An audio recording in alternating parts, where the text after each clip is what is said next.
एक बार की बात है, एक गांव में एक बूढ़ा आदमी रहता था। वह बूढ़ा आदमी अपने बेटे से बहुत परेशान था, क्योंकि उसका बेटा बहुत ही नालायक था, कामचोर था। वह कोई काम नहीं करता था और बस गांव में इधर उधर घूमा करता था। तो एक दिन उस बूढ़े आदमी ने अपने बेटे को सबक सिखाने का सोचा। उसने अपने बेटे को अपने पास बुलाया और कहा कि बेटा, घर के अंदर जो घड़ी है तुम उसे निकाल कर के ले आओ। लड़का घर के अंदर गया और उस घड़ी को बाहर निकाल कर ले आया। फिर उसके पिता ने उससे कहा कि अब तुम एक काम करो, इस घड़ी को अपने साथ बाजार लेकर के जाओ और जितने लोग भी तुम्हें मिलेंगे सबसे तुम इस घड़ी की कीमत पूछ कर आना। अब वो लड़का उस घड़ी को लेकर के बाजार में चला गया। उसने बाजार में सभी लोगों से उस घड़ी की कीमत पूछी। किसी ने उस घड़ी की कीमत 500 बताई, किसी ने 1000, तो किसी ने 800। सभी लोगों ने उस लड़के से उस घड़ी की कीमत अलग अलग बताई और कई लोगों ने एक जैसी। वह लड़का अपने पिता के पास वापस आया और उसने उनसे कहा कि पिताजी, सभी लोगों ने इस घड़ी की कीमत अपने हिसाब से बताई। किसी ने 500, किसी ने 1000, तो किसी ने 800। अब उस बूढ़े आदमी ने अपने बेटे से कहा कि बेटा ठीक है, घड़ी को तुम अलमारी में रख दो और जाओ। अगले दिन फिर से उस बूढ़े आदमी ने अपने बेटे को अपने पास बुलाया और उसे उस अलमारी से घड़ी लाने को कहा। लड़का फिर जाता और अलमारी से घड़ी निकाल कर लाता। और जब उस बूढ़े आदमी ने अपने बेटे से कहा कि बेटा जाओ, आज तुम इस घड़ी के अंदर जो समय चल रहा है उसकी कीमत पूछ कर आओ।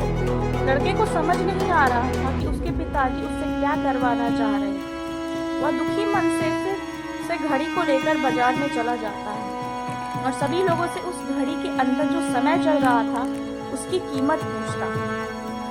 लोगों को लगता कि इस लड़की की मानसिक स्थिति ठीक नहीं है। कल यह घड़ी की कीमत पूछने आया था और आज समय की पूछ रहा है। बहुत से लोगों ने उसे भगा दिया और कुछ लोग उस पर हंसने लगे।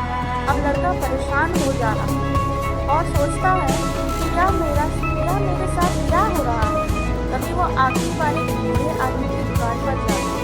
वह बूढ़ा आदमी बहुत व्यस्त है।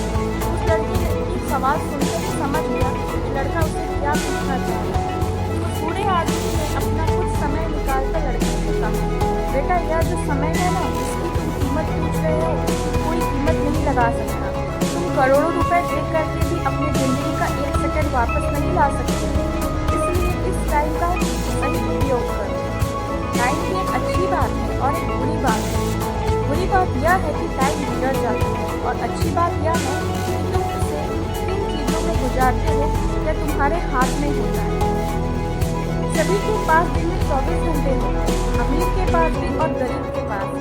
बस यही तुम्हारे हाथ में है कि तुम उस टाइम से क्या नया कर सकते हो। तो अपना एक एक पल का हिसाब रखो कि तुम उन्हें किन चीज़ों में उड़ा रहे हो।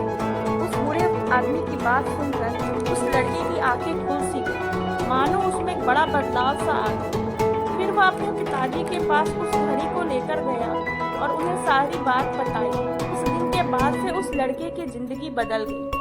दोस्तों, कहते हैं कि टाइम सबके लिए फ्री है, लेकिन क्या प्राइसलेस है? वह कीमती है। तुम उसे खरीद नहीं सकते, लेकिन तुम उसे इस्तेमाल कर सकते हो।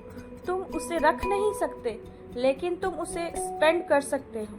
और अगर एक बार तुम इसे गवा देते हो तो तुम इससे कभी भी वापस नहीं पा सकते हो। तो अपने टाइम का सही उपयोग करो। अगर आप इस कहानी को और भी लोगों तक पहुंचाना चाहते हैं तो इस वीडियो को लाइक